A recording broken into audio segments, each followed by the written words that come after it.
Hello, everyone. My name is Kelvin Unchuken. I'm the Microsoft Office uh, specialist and also a Microsoft certified trainer. Now, in my video 121, right, I'm going to talk about how do we track the hotel room availability by the hotel front office staff. So we are going to use the functions such as filter, VLOOKUP, index match, and the common stuff. But I want to show you how you can use it to actually do the tracking. This is actually a question inspired by one of the students to check on the availability on the beach resort. So they have their system, but we just want to see if Excel are able to accommodate such thing or not. So it's just an experimental feature which they want to know. So I sort of like come up with a solution to that for them. Now let's take a look. Now, these are all the rooms available. It's a three-level resort where you have room level one, level two, level three.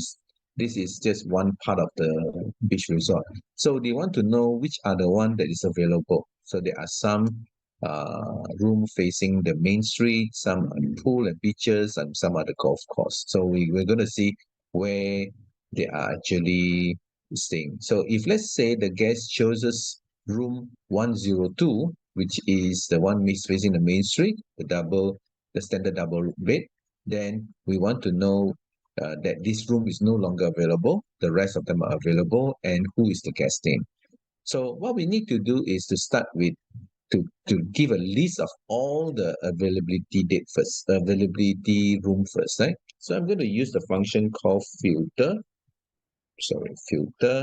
So I'm going to tell them, please filter out for me, filter this list here, where the criteria is if this particular list, okay, comma,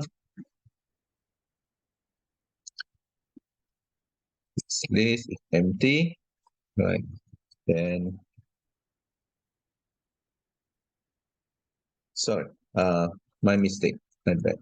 So the criteria is we're going to count if this particular room availability in this is less than 1. Right. So when I press enter, it will give me all the rooms available. Now, the moment I have chosen, let's say 102, you will notice that 102 is missing from this. So these are all the available rooms. So if I choose another one, 105, so you notice that 105 is missing from the list.